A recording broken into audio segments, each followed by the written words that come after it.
Premier chapitre montrant que la véritable lumière est Dieu et que le nom de lumière appliqué à un autre être est purement métaphorique et à ne pas prendre au sens propre.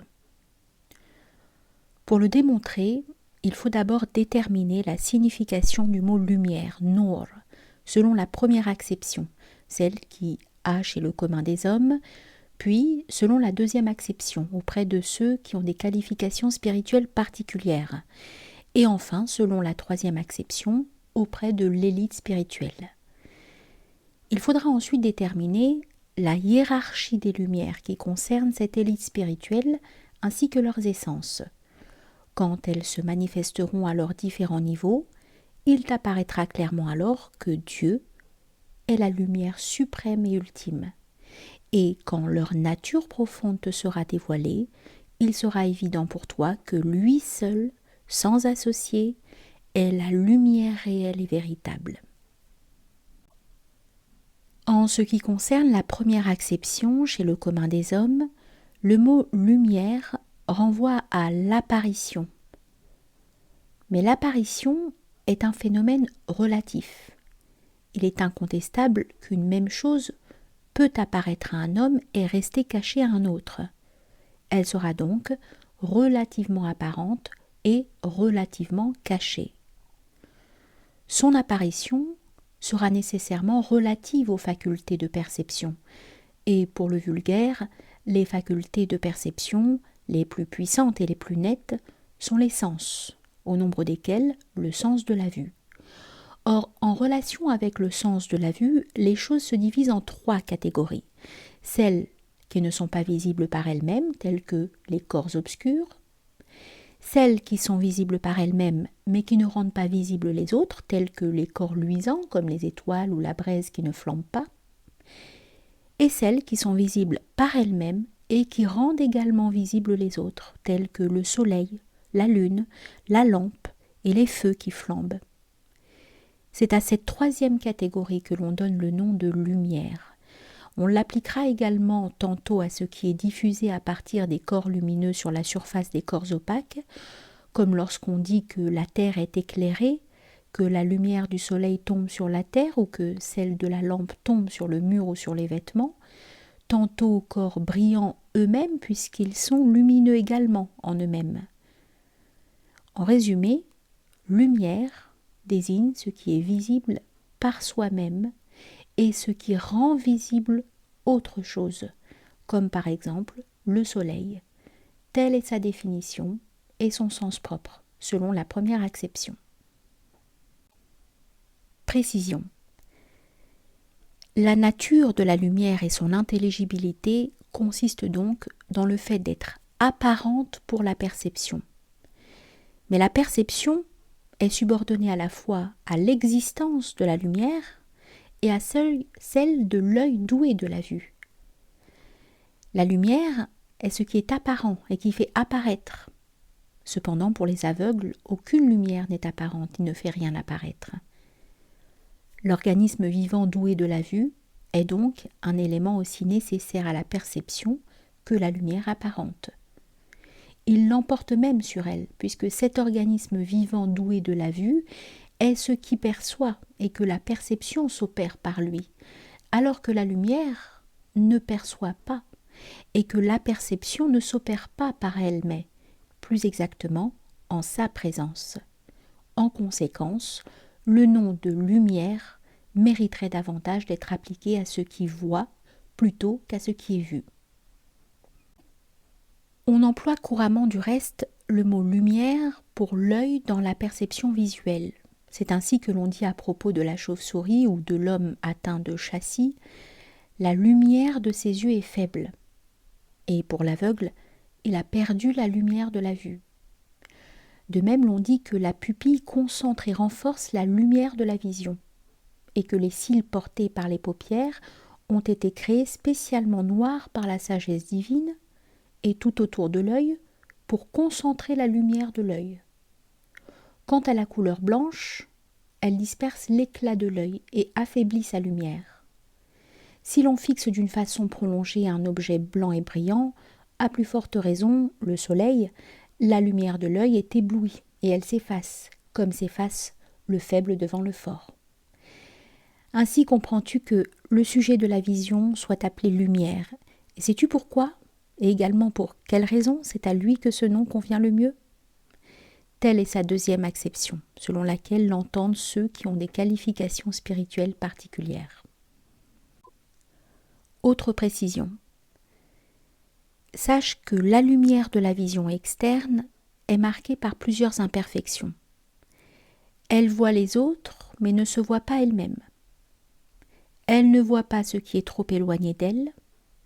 Elle ne voit pas ce qui se trouve derrière un voile. Elle voit l'extérieur des choses, mais non leur intérieur. Elle voit certains êtres, et non tous les êtres.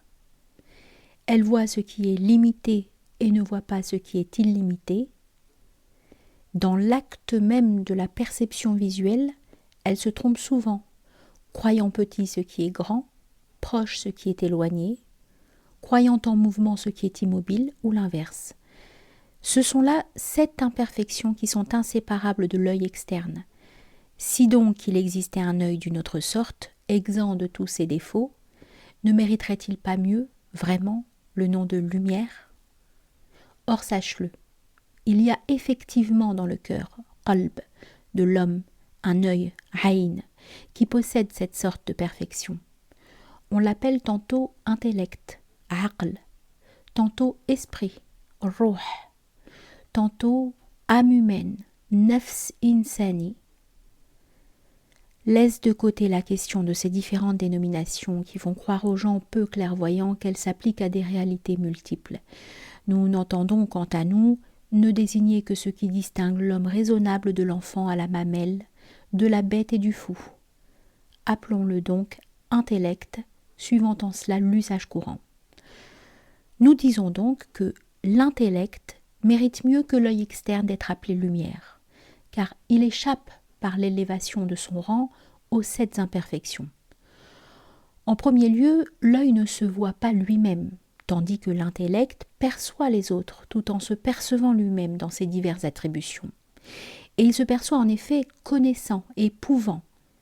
Il perçoit la connaissance qu'il a de lui-même, la connaissance qu'il a de cette connaissance, la connaissance de cette connaissance, et ainsi de suite à l'infini. C'est là une propriété inconcevable pour ce qui perçoit par un organe corporel. Derrière cela réside un mystère qu'il serait trop long d'exposer. Deuxièmement, l'œil ne voit pas ce qui est trop éloigné ni ce qui est exagérément proche de lui. Pour l'intellect, ce qui est près et ce qui est loin sont indifférents. En un clin d'œil, il monte et s'élève au plus haut des cieux, et le temps d'un battement de paupières, il retombe et descend jusqu'aux confins des terres. Bien plus, quand on connaît les vérités spirituelles, il est de toute évidence que sa nature sainte le met bien au-dessus et hors de l'atteinte des notions de proximité et d'éloignement liées au monde des corps. Il est en effet le symbole de la lumière de Dieu, et le symbole ne saurait manquer de ressembler à son modèle, bien qu'il ne puisse s'élever jusqu'à la cime de l'équivalence. Peut-être cela va-t-il t'inciter à méditer sur le mystère de la parole du prophète, alayhi salatu wassalam. Dieu a créé Adam à son image. Mais je préfère ne pas aborder ce sujet maintenant. Troisièmement, l'œil ne perçoit pas ce qui se trouve derrière des voiles. L'intellect, lui, se meut librement dans le domaine du trône et du piédestal divin, et de ce qui se situe derrière les voiles des cieux, ou dans le plérôme suprême et le royaume céleste, tout aussi librement qu'il se meut dans son univers propre et dans son royaume immédiat, à savoir le corps qui lui est affecté en propre. De toutes les réalités, aucune n'est cachée à l'intellect. S'il y a un voile de l'intellect dans la mesure où il serait voilé, c'est de son propre fait, en raison de certaines propriétés qui lui sont liées, comme l'œil qui se cache lui-même en fermant les paupières. Tu en sauras davantage au 3e chapitre de cet ouvrage. Quatrièmement, l'œil perçoit l'extérieur des choses et leur surface, mais non leur intérieur. Bien plus, Il n'en perçoit que le moule et la forme, et non pas leur véritable nature. L'intellect, lui, pénètre à l'intérieur et au cœur des choses, et il saisit leur nature profonde et leur essence intelligible. Il découvre leur cause, leur raison d'être, leur finalité et leur harmonie interne. Il trouve d'où elles ont été créées, comment et pourquoi elles ont été créées, de combien d'éléments réels elles sont la somme et elles se composent, quel rang elles occupent dans l'existence, quelle est leur relation avec leur Créateur et quelle est leur relation avec le reste de ces créatures. Tout ceci entre autres objets de recherche qu'il serait trop long d'exposer et pour lesquels je préfère abréger. Cinquièmement, l'œil ne voit que quelques êtres, puisqu'il est incapable de percevoir les réalités intelligibles et même beaucoup de réalités sensibles. Il ne perçoit ni les sons, ni les odeurs, ni les saveurs, ni la chaleur et le froid. Pas plus que l'œil ne saisit les facultés de perception elles-mêmes. Oui, vue, odorat, goût, ni à plus forte raison les états intérieurs et psychologiques comme la gaieté et la joie, l'affliction et le chagrin, la souffrance et le plaisir, la passion et le désir, ou encore la puissance, la volonté, la connaissance, etc., parmi toutes les choses qui existent et qui sont incalculables et innombrables. Son domaine est donc très restreint, et son champ d'action très réduit, puisqu'il ne peut aller au-delà des couleurs et des formes, qui sont ce qu'il y a de plus bas chez les êtres. Dans l'échelle des êtres, les corps sont en effet les plus humbles, et parmi les accidents des corps, les couleurs et les formes se situent au niveau inférieur. Le domaine de l'intellect, quant à lui, ce sont tous les êtres, ceux que l'on peut énumérer, et la multitude innombrable constituée par l'immense majorité des autres êtres. Il se meut librement au milieu d'eux, portant sur chacun un jugement sûr et vrai. Leur nature secrète lui est transparente, et leur essence cachée lui est évidente. Comment l'œil externe pourrait-il donc rivaliser de gloire avec l'intellect et lui disputer le titre de lumière? Certainement pas. Il n'est lumière que relativement aux autres choses, mais par rapport à l'intellect, il n'est que ténèbres. Plus exactement, il fait partie de ces informateurs, chargés souverainement par lui de son ministère le moins précieux, à savoir celui des couleurs et des formes, dont il lui apporte les renseignements sur lesquels l'intellect décidera selon ce qu'exige sa perspicacité et son jugement sans appel. Les 5 sens externes sont les observateurs de l'intellect. Mais il en a d'autres à l'intérieur, tels que l'imagination, khayal, la faculté estimative, wahm, la faculté cogitative, fikr, la faculté de rappel, vikr, et la mémoire, hifz. Derrière ces observateurs se tiennent des serviteurs et des défenseurs qui lui sont soumis en fonction du monde qui est le sien. Il se sert d'eux et les traite à son gré, mieux encore que ne le fait un roi avec ses esclaves. Il serait trop long de développer ce sujet, et d'ailleurs nous en avons parlé au chapitre des merveilles du cœur dans notre Ihya. Sixièmement, l'œil ne voit pas ce qui est illimité, car il voit des corps qualifiés par certains attributs selon lesquels un corps ne saurait être conçu que limité. L'intellect, lui, perçoit les objets de la connaissance et on ne peut les concevoir limités. Sans doute au moment où il considère des choses particulières, le résultat immédiat de cette connaissance se présente-t-il à lui comme limité, mais il a la possibilité de percevoir ce qui est illimité. Ce serait trop long de développer ce point, mais si tu veux, prends comme exemple les évidences suivantes. L'intellect appréhende les nombres. Or, la série des nombres n'a pas de fin. Il peut même saisir le résultat obtenu en doublant le nombre 2, puis le nombre 3 et toute la suite des nombres. Là encore, on ne saurait concevoir de limite. Il est capable de saisir toutes sortes de relations entre les nombres, donc sans limite concevable.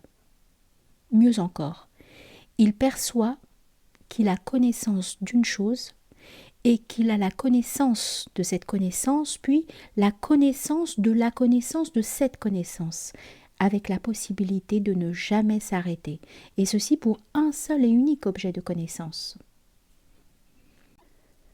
Septièmement, l'œil voit petit ce qui, en réalité, est grand. Il perçoit le soleil comme ayant la dimension d'un bouclier et les étoiles sous l'aspect de pièces de monnaie répandues sur un tapis azuré. L'intellect, lui, saisit que les étoiles et le soleil sont 100 fois plus grandes que la terre. L'œil voit les étoiles comme immobiles, ainsi que l'ombre qui est devant lui. De même, il ne voit pas sur le moment le petit enfant en train de grandir. Alors que l'intellect saisit que la taille de cet enfant augmente et que sa croissance est continue, que l'ombre bouge constamment et qu'en un instant les étoiles parcourent un nombre considérable de miles.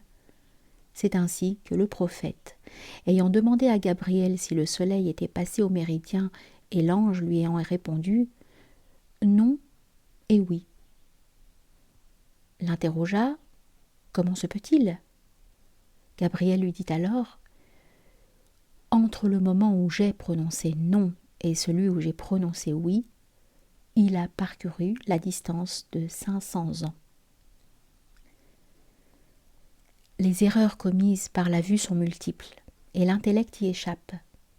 Si tu objectes à cela le fait patent que des gens intelligents se trompent, je te répondrai qu'ils prennent pour des jugements de l'intellect ce qui n'est en eux qu'imagination, conjecture ou croyance. Sache-le. C'est à elles que les fautes sont imputables. Nous avons développé l'étude de toutes ces sortes d'erreurs dans nos ouvrages intitulés « Le critère de la connaissance », Miyar al-Ilm, et la pierre de touche de la réflexion, Mihaq al-Nazar. Quand l'intellect est libéré du voile de la conjecture et de l'imagination, ce qui est très difficile, on ne saurait concevoir qu'il se trompe. Ce n'est qu'après la mort qu'il sera totalement libéré de ses tendances naturelles. C'est alors que le voile sera enlevé et que les secrets apparaîtront clairement. Chacun retrouvera présent devant lui tout ce qu'il aura fait de bien ou de mal et verra un livre qui n'aura omis de compter aucune mauvaise action, petite ou grande. Il lui sera dit « Nous t'avons ôté ton voile et aujourd'hui ta vue est perçante », selon le verset coranique. Ce voile est, entre autres choses, celui de l'imagination et de la conjecture. À ce moment-là, celui qui aura été abusé par ses conjectures et ses croyances mauvaises et ses imaginations illusoires, s'écriera « Notre Seigneur, fais-nous retourner sur la terre, nous agirons bien. » Après avoir su, par ce qui précédait, que l'œil méritait mieux le nom de lumière que ce que l'on appelle ainsi habituellement, tu comprends désormais que l'intellect en est plus digne encore que l'œil. Bien mieux, il y a une telle différence entre les deux qu'il serait plus exact de dire qu'il est le seul à en être digne et même le seul à y avoir droit.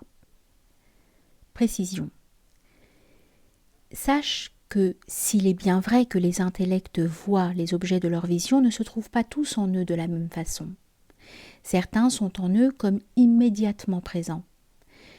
Il en va ainsi pour les connaissances nécessaires, telles par exemple qu'une même chose ne peut pas à la fois être éternelle, qadim, et avoir un commencement temporel, hadith, ni être en même temps existante et non existante, qu'une même assertion ne peut être vraie et fausse, ou encore que la validité d'un jugement sur une certaine chose est affirmée pour une chose identique, que l'existence du prédicament le plus propre implique nécessairement celle du plus général, comme c'est le cas pour noir et couleur, ou pour homme et animal. L'inverse ne suit pas logiquement pour l'intellect. L'existence de couleur n'implique pas forcément celle du noir, et l'existence d'animal n'entraîne pas obligatoirement celle d'homme. Ce sont là quelques-unes parmi les propositions axiomatiques concernant le nécessaire, le possible et l'impossible. Certains autres objets de la vision de l'intellect ne s'unissent pas toujours à lui quand ils lui sont présentés. Il est même contraint alors de se démener, de battre le briquet pour faire jaillir l'étincelle. Et il a besoin qu'on stimule son attention, comme c'est le cas pour les vérités d'ordre spéculatif. Il n'y a que le langage de la sagesse, hikma, pour le stimuler. Quand brille la lumière de la sagesse, l'intellect voit en acte après n'avoir été qu'en puissance de voir. Or la plus magnifique des sagesses est la parole de Dieu, en particulier le Coran. Les versets du Coran sont pour l'œil de l'intellect ce qu'est la lumière du soleil pour l'œil externe, puisque c'est par elle que s'actualise la vision. Le nom de lumière convient donc bien au Coran, comme il convient à celle du soleil. Et il y a le même rapport de similitude entre le Coran et la lumière du soleil qu'entre l'intellect et la lumière de l'œil. Ainsi pouvons-nous comprendre le sens de sa parole. Croyez donc en Dieu, en son envoyé et en la lumière que nous avons fait descendre. Et aussi de cette preuve. Une preuve vous est venue de votre Seigneur, et nous avons fait descendre vers vous une lumière éclatante. Tu as donc compris, après tout ceci, qu'il y a deux sortes de yeux, un œil externe et un œil interne. L'œil externe appartient au monde sensible et visible. L'œil interne appartient à un autre monde, qui est celui du royaume céleste, Malakut. À chaque œil correspondent respectivement un soleil et une lumière par lesquels sa vision s'accomplit. Il y a un soleil extérieur et un soleil intérieur. Le soleil extérieur appartient au monde visible et c'est le soleil sensible. Le soleil intérieur appartient au monde du royaume céleste et s'identifie au Coran et aux autres livres divins révélés. Dans la mesure où ceci se dévoile à toi complètement, la première porte du royaume céleste s'ouvre devant toi. Il y a dans ce monde des merveilles, à côté desquelles le monde visible paraît bien méprisable. Si quelqu'un n'entreprend pas de partir pour l'atteindre et reste paralysé par son impuissance dans la médiocrité du monde visible, c'est qu'il est encore une bête, privée de la dignité de la condition humaine, plus égarée même qu'une bête, puisque celle-ci n'a pas d'aile pour voler et s'élever jusqu'au monde céleste. Et c'est pourquoi Dieu a dit « Ceux-là sont comme des bêtes de troupeau, ou plus égarés encore. » Sache que le monde visible, relativement au monde du royaume céleste, est comme l'écorce pour le noyau, comme la forme et le moule pour le souffle qui les anime, Ruh, comme les ténèbres par rapport à la lumière, comme le bas vis-à-vis du haut. C'est pourquoi on désigne le monde du royaume céleste sous les noms de monde supérieur, monde spirituel, monde lumineux, en opposition avec le monde inférieur, le monde corporel, le monde ténébreux. Ne va pas croire que nous entendons par monde supérieur les sphères célestes, bien qu'elles soient en haut et au-dessus par rapport au monde visible et sensible, car les bêtes aussi les perçoivent.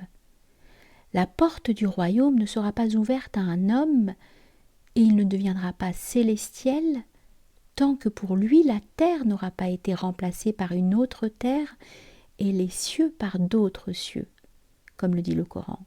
Et tant que tout ce qui est du domaine des sens et de l'imagination ne sera pas devenu sa terre, et que tout ce qui dépasse le domaine sensible ne sera pas devenu son ciel. Telle est la première ascension, Mi'raj, pour le pèlerin spirituel, Salik, qui a commencé son voyage pour se rapprocher du Seigneur. L'être humain, Insan, rendu le plus bas des plus bas, selon la citation coranique, peut s'élever à partir de là jusqu'au monde supérieur.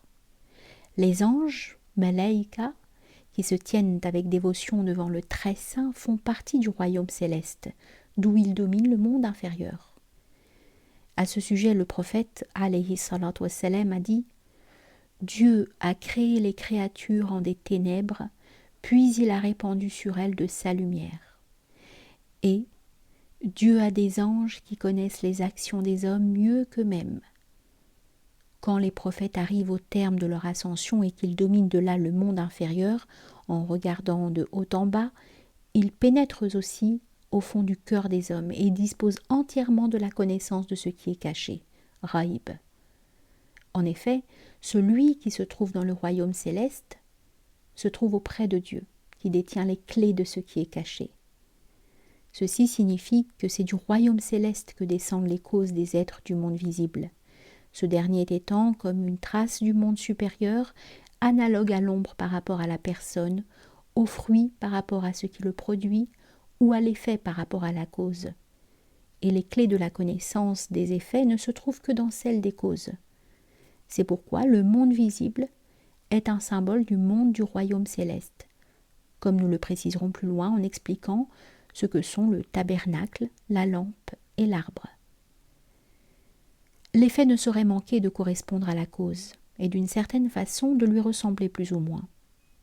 Il y a là un profond mystère, mais à celui qui pénétrera au cœur de cette vérité se dévoileront aisément les significations cachées des symboles du Coran.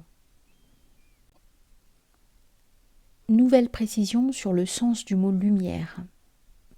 Nous dirons donc ceci. Si ce qui se voit soi-même et voit les autres mérite bien le nom de lumière, ce qui, en plus de ces deux propriétés, rend visible les autres le mérite davantage que ce qui n'a aucun effet sur eux, bien plus, il est digne d'être appelé flambeau qui illumine, puisque ces lumières se répandent sur les autres. Cette propriété appartient à l'Esprit Saint prophétique, Ar-Ruh al-Qudsi al-Nabawi, par l'intermédiaire duquel se répandent sur les créatures les lumières des connaissances. Ainsi, comprenons-nous ce que signifie le fait que Dieu est appelé Muhammad, flambeau qui illumine, Siraj Munir. Tous les prophètes sont des flambeaux, les savants aussi, mais il y a entre les deux une différence incalculable. Si le nom de flambeau qui illumine convient bien à ce qui procure la lumière de la vision, ce à quoi le flambeau lui-même l'emprunte mérite d'être désigné sous le nom de feu, nar, et les flambeaux terrestres empruntent originellement aux lumières supérieures. Ainsi, l'Esprit Saint prophétique est tel que son huile éclairerait même si nul feu ne le touchait, mais il devient lumière sur lumière quand le feu le touche. Plus exactement, la source lumineuse des flambeaux terrestres, c'est l'Esprit divin éminent, Ar-Ruh al-Ilahiyya al-Uluwiyya, décrit par Ali ibn Abbas en ces termes. Dieu a un ange qui possède 70 000 visages, et chacun de ces visages possède 70 000 langues, qui toutes ensemble lui servent à proclamer la gloire de Dieu. C'est lui qui est mentionné à côté de tous les anges dans le verset « Le jour où l'esprit et les anges se tiendront en rang ». Si on le considère comme étant la source lumineuse qui alimente les flambeaux terrestres, il n'y a pas d'autre symbole que le feu. Mais celui dont la présence ne se constate que sur le flanc du mont Sinaï.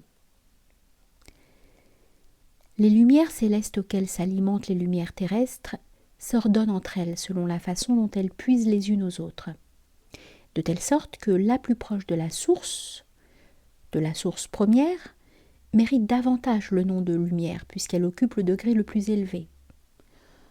Pour comprendre comment cette hiérarchie peut être représentée symboliquement dans le monde visible, suppose que la lumière de la lune, après être passée par la fenêtre d'une pièce, tombe sur un miroir appliqué sur un mur, se réfléchit sur le mur opposé, pour ensuite être renvoyée sur le sol, qu'ainsi elle éclaire.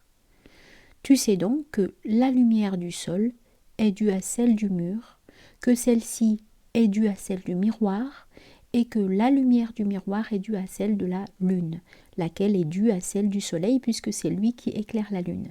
Ces 4 lumières sont disposées selon un ordre hiérarchique, les unes étant plus élevées et plus parfaites que les autres, et chacune ayant une certaine place et un rang qui lui est propre et qu'elle ne saurait dépasser. Les grands spirituels qui ont des visions intérieures, Basaïr, ont la claire conscience de l'existence de cette hiérarchie pour les lumières du royaume céleste. L'être désigné sous le nom de rapproché Muqarrab étant celui qui se trouve le plus près de la lumière suprême. Sache-le.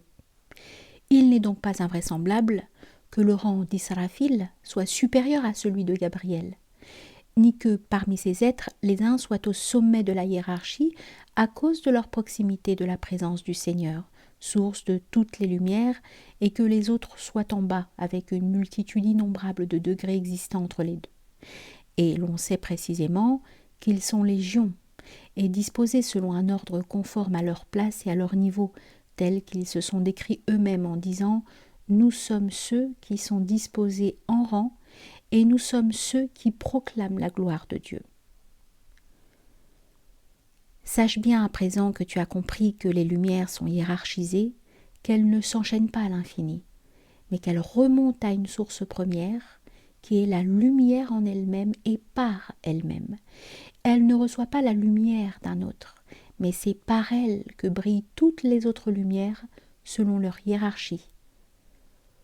Considère maintenant si ce nom de lumière est dû et convient mieux à ce qui est éclairé et emprunte sa lumière à un autre, ou bien à ce qui est lumineux en soi-même et qui illumine tous les autres.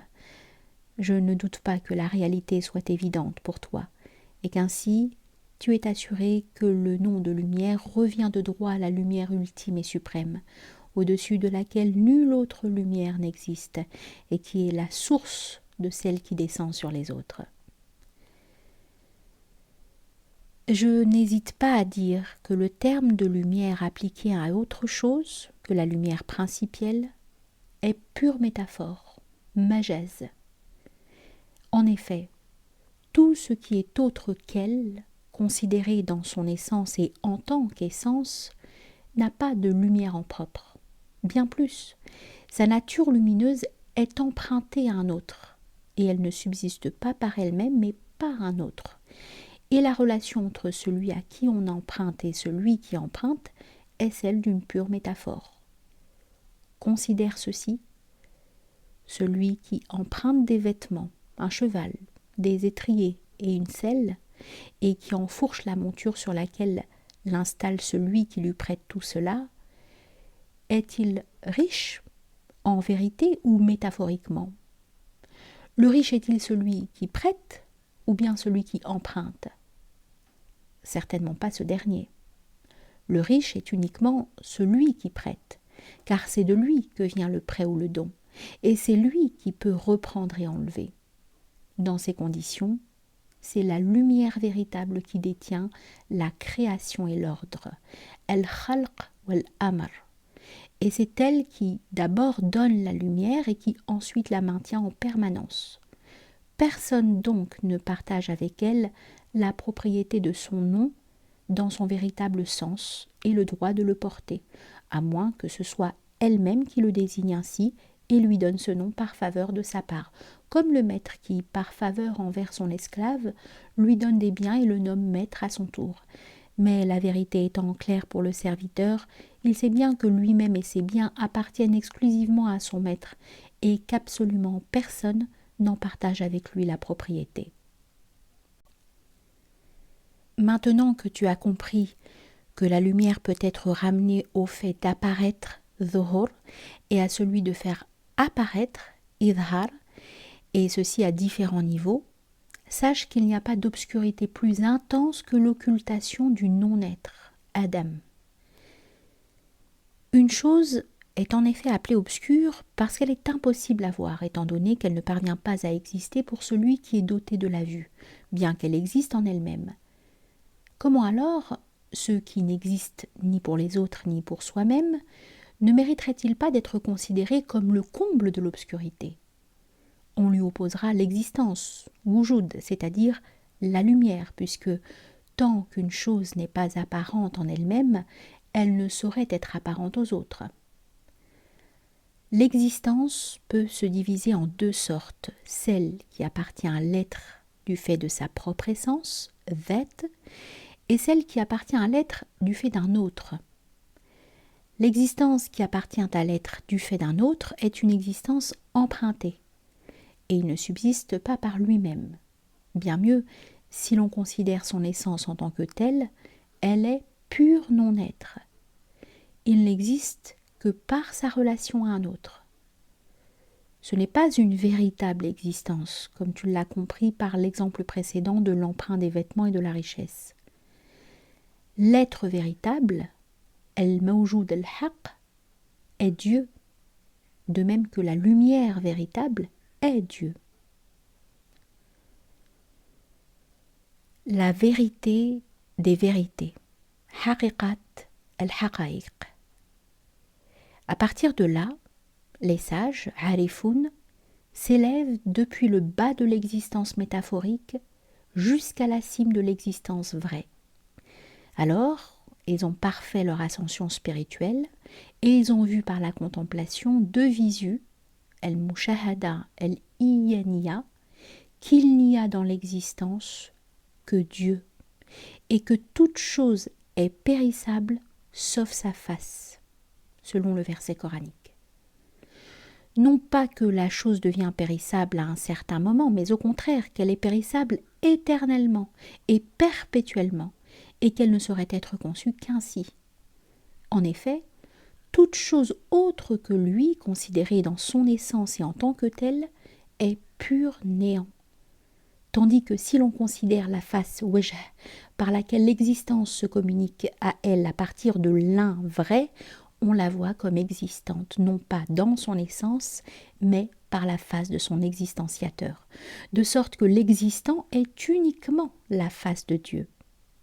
Chaque chose a donc deux faces, une face tournée vers elle-même et une face tournée vers son Seigneur. Si l'on considère sa face à elle, elle est néant, et si l'on considère la face de Dieu, elle existe. Ainsi donc, il n'y a pas d'autre existant que Dieu et sa face. Dans ces conditions, toute chose est périssable sauf sa face, éternellement et perpétuellement. Ces sages n'ont plus besoin d'attendre le jour de la résurrection pour entendre l'interpellation du Créateur leur demandant « À qui appartient le royaume aujourd'hui ?» À l'unique, celui qui triomphe. El-Wahid el-Qahhar. Mais au contraire, cet appel ne quittera plus jamais leurs oreilles. Et ils ne comprennent pas la parole « Dieu est très grand, Allahu Akbar », dans le sens qu'il serait plus grand que les autres, loin de là, puisqu'il n'y a personne dans l'existence qui soit avec lui, et qu'il pourrait donc dépasser en grandeur. Bien plus, personne ne partage avec lui le rang de la coexistence, ma'iya, pas même celui de l'existence subséquente, tabi'iya.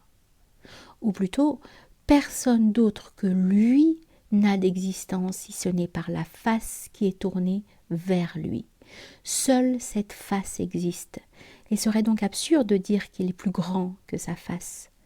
Cette parole signifie donc qu'il est trop grand pour qu'on puisse dire de lui qu'il est plus grand au sens relatif et comparatif, et qu'il est trop grand pour qu'un autre que lui saisisse parfaitement le mystère de sa grandeur, qu'il s'agisse d'un prophète ou d'un ange.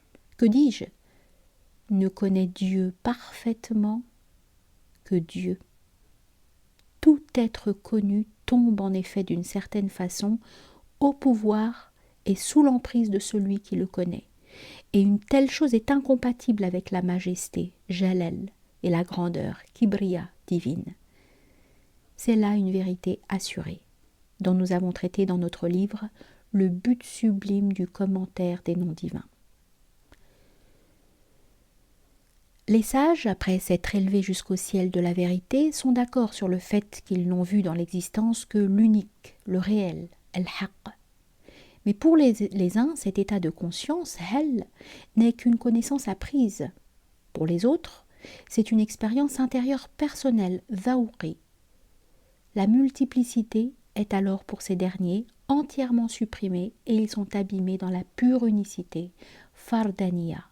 L'esprit comme frappé de stupeur, incapable de se souvenir d'un autre que Dieu et incapable de se souvenir d'eux-mêmes. Il n'y a en eux que Dieu, et ils sont dans un état d'ivresse, sukr, qui réduit leur raison à l'impuissance. C'est ainsi que l'un d'eux a pu dire « Je suis la vérité ». Ana al-haq. Un autre « L'os à moi, que ma gloire est grande ».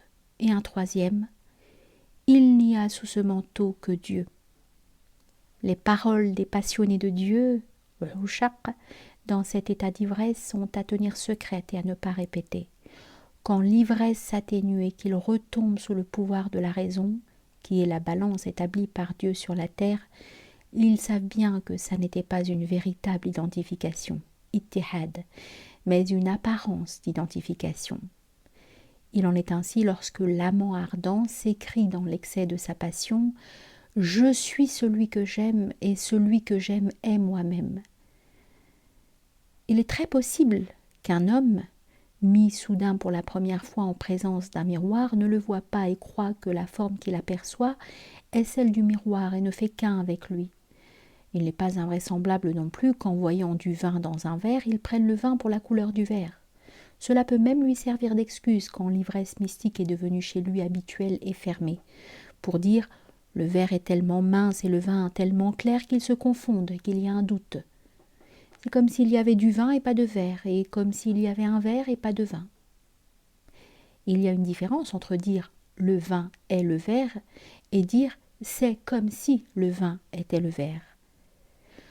Quand cet état finit par l'emporter, on l'appelle, eu égard à celui qui en est le siège, extinction, fana, et même plus exactement, extinction de l'extinction, fana al-fana, car il est éteint à lui-même et éteint à sa propre extinction. En effet, dans cet état, il n'est pas conscient de lui-même, et il n'a pas non plus conscience de ne pas être conscient de lui-même, car s'il avait conscience qu'il n'est plus conscient de lui-même, c'est qu'il serait encore conscient de lui-même. Un tel état, relativement à celui qui s'y trouve plongé, n'est appelé identification ittihad que par abus de langage, alors que son véritable nom est réduction à l'unité, tawhid. Mais se cachent derrière ces vérités d'autres mystères qu'il serait trop long d'aborder. Conclusion.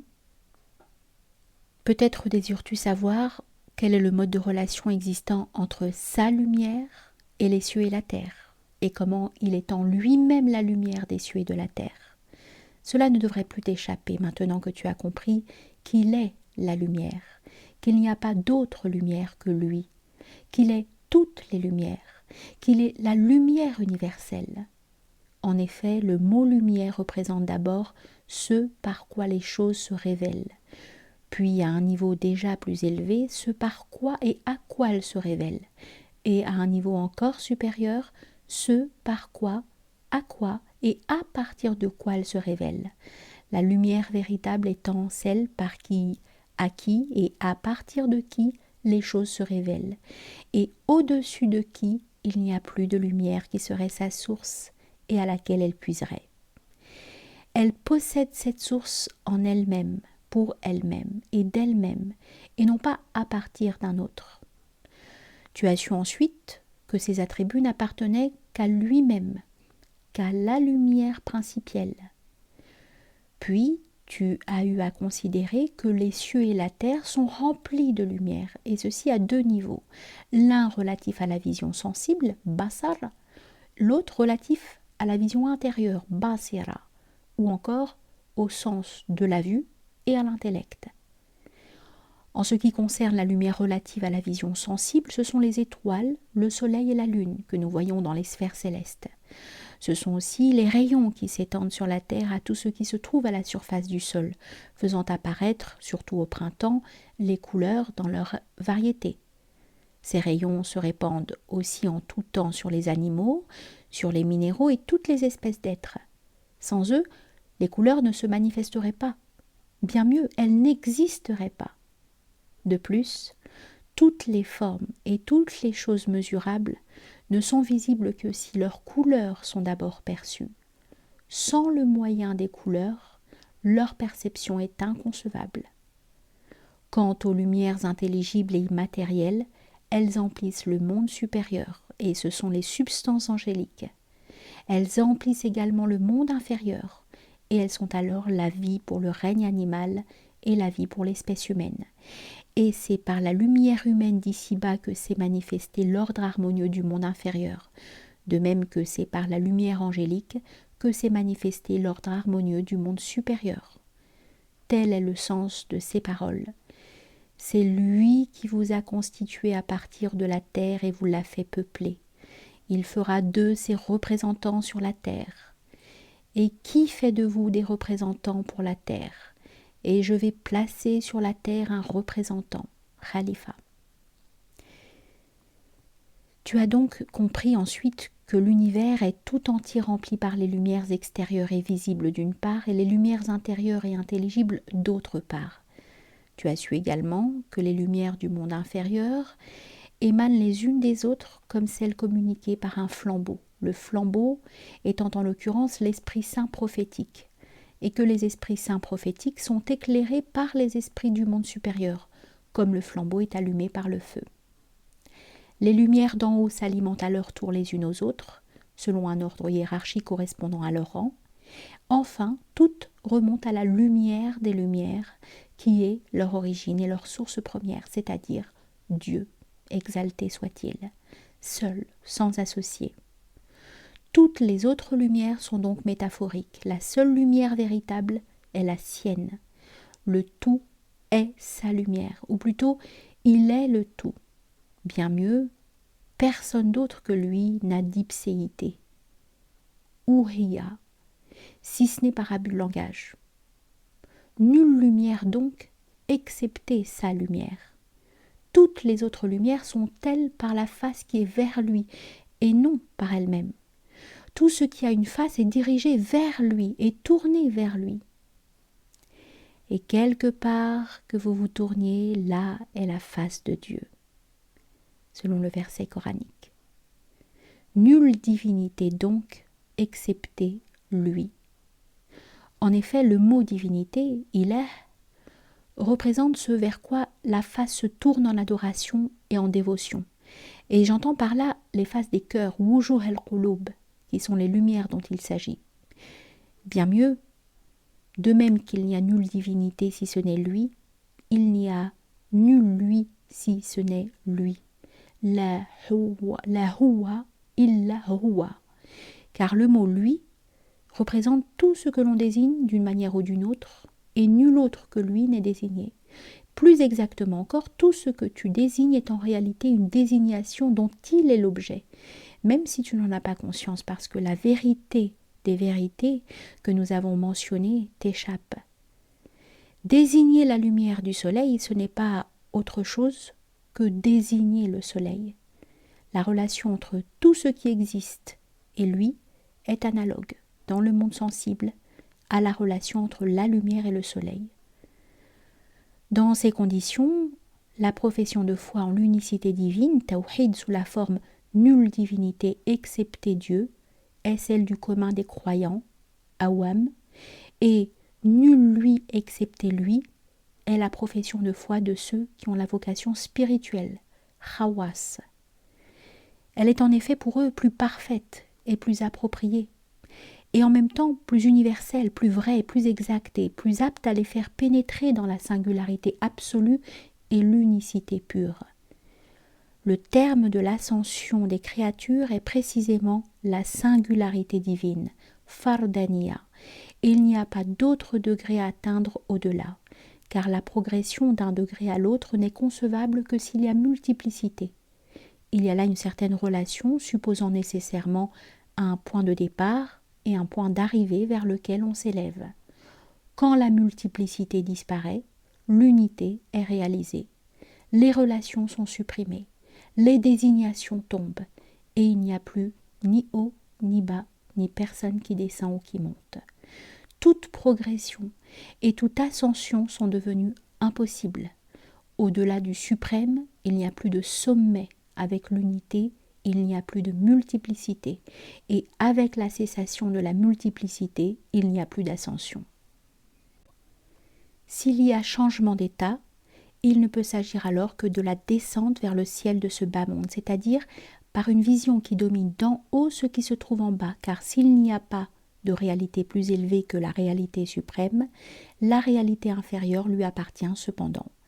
C'est là le terme ultime et le point final de la quête spirituelle, connu seulement de ceux qui en font l'expérience et nié par ceux qui l'ignorent. Et cela fait partie de cette sorte de science cachée connue seulement de ceux qui sont savants par Dieu. S'ils en parlent, seuls les contredisent ceux qui méconnaissent Dieu. Si ces savants, entre guillemets, disent que la descente vers le ciel de ce bas monde est celle d'un ange, cela n'a rien d'invraisemblable. Plus difficile à admettre est ce qu'a conçu l'un d'eux immergé dans la singularité divine. Il affirme en effet que le suprême descend lui aussi jusqu'au ciel de ce bas monde et que dans cette descente, il utilise les organes des sens ou fait mouvoir les membres. Et il se réfère à sa parole « Je deviens son ouïe par laquelle il entend, sa vue par laquelle il voit et sa langue par laquelle il parle. » Et s'il est son ouïe, sa vue et sa langue, c'est donc lui qui entend, qui voit et qui parle, et personne d'autre. Il se réfère également à cette parole. « J'étais malade et tu ne m'as point visité. » Les mouvements de l'être qui réalisent ainsi l'unité proviendraient donc du ciel de ce bas monde, ces sensations, comme l'ouïe et la vue, d'un ciel plus élevé, et son intellect serait plus haut encore puisqu'il est monté du ciel de l'intellect jusqu'au terme de l'ascension des créatures. Le royaume de la singularité étant en effet la fin des 7 cieux superposés. Ensuite, il siège sur le trône de l'unicité, Wahdaniya, d'où il administre l'ordre aux différents niveaux de ces cieux. Si l'on considère le cas de cet être, peut-être lui appliquera-t-on la phrase « Dieu a créé Adam à l'image du tout miséricordieux, Ar-Rahman ».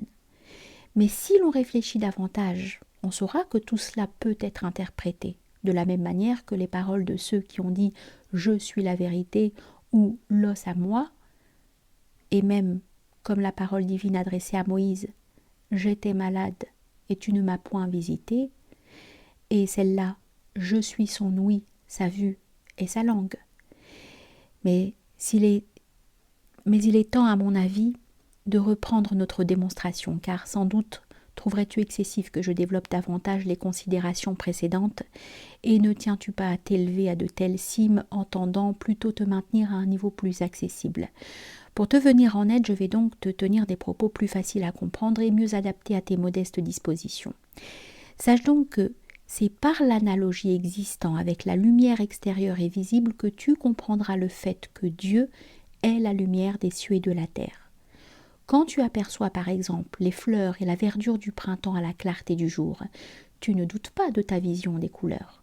Et peut-être croiras-tu ne voir rien d'autre que les couleurs, allant jusqu'à dire que ta perception du vert ne suppose rien d'autre que la couleur verte.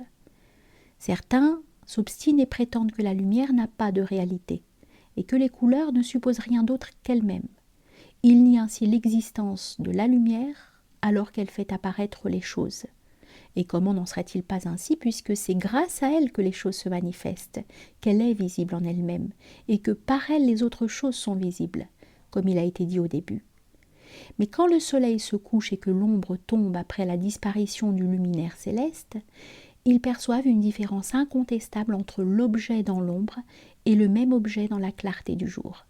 Ils reconnaissent alors que la lumière est une réalité, existant derrière les couleurs, perceptible avec elle, mais qui n'est pas perçue comme si elle était trop évidente et qui reste cachée comme si elle était trop manifeste. Le fait même d'être apparent peut être la cause de l'invisibilité, car dès qu'une chose dépasse sa limite, elle se traduit en son contraire. Maintenant que tu as compris cela, sache que ceux qui sont dotés des visions intérieures ne voient aucune chose sans voir Dieu en même temps. L'un d'eux a même dit plus encore « Je ne vois aucune chose sans voir Dieu avant elle ». Les uns en effet voient les choses par lui, les autres voient les choses d'abord et le voient par les choses. C'est au premier que fait allusion sa parole « Et quoi, ne suffit-il pas que ton Seigneur soit pour chaque chose témoin ?» Et ce sont les seconds que désigne celle-ci. nous leur ferons voir nos signes aux horizons. Les premiers sont des hommes de contemplation, mushahada, les seconds des hommes qui le déduisent par des preuves, istidlal. Les premiers sont au rang des justes et les seconds au rang des savants enracinés solidement dans la connaissance. À part ces deux catégories, il n'y a que celle des inconscients qui sont voilés. Après cela, sache que de même que toute chose se manifeste à la vue grâce à la lumière extérieure, de même toute chose se manifeste à la vision intérieure grâce à Dieu. Il est en effet avec toute chose. Il n'en est pas séparé. Puis il fait apparaître toute chose comme la lumière accompagnant chaque chose qui apparaît grâce à elle. Mais il subsiste ici une différence. On conçoit que la lumière extérieure puisse disparaître au coucher du soleil et devenir invisible, permettant à l'ombre de se manifester. Tandis qu'on ne saurait concevoir la disparition de la lumière divine, par quoi toute chose apparaît. Bien plus, tout changement en elle est impossible. Et elle reste à jamais avec les choses. Ainsi se trouve coupée la voie de la déduction par la distinction. En effet, si l'on imaginait la disparition de la lumière divine, les cieux et la terre s'écrouleraient, et la distinction perçue alors entraînerait nécessairement la connaissance de ce qui faisait apparaître les choses. Mais étant donné que les choses continuent uniformément à porter le même témoignage sur l'unicité de leur Créateur, la distinction est supprimée et ce moyen de connaissance disparaît, puisque la connaissance phénoménale des choses procède de leur opposition. Pour ce qui n'a pas de contraire et qui est immuable, tout ce qui change porte le même témoignage.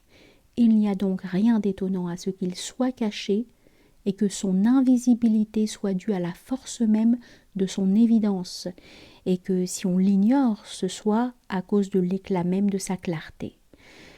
Gloire à celui qui se cache aux créatures par la violence de sa manifestation et qui se voile à elle par l'éclat de sa lumière.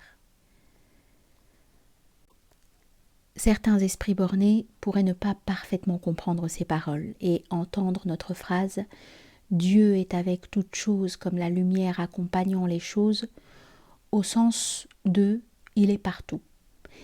Mais il est bien trop haut et bien trop saint pour être mis en relation avec le lieu. La meilleure façon d'empêcher qu'on imagine pareille chose est peut-être de dire alors qu'il est avant toute chose, qu'il est au-dessus de toute chose, et celui qui fait apparaître toute chose. Et l'homme clairvoyant sait bien que celui qui fait apparaître n'est pas séparé de ce qui est ainsi rendu apparent. Voilà ce que nous voulons dire par notre phrase « il est avec toute chose ». J'ajouterais qu'il doit être évident pour toi que celui qui fait apparaître est avant ce qui est rendu apparent et également au-dessus de lui, tout en étant avec lui d'une certaine façon.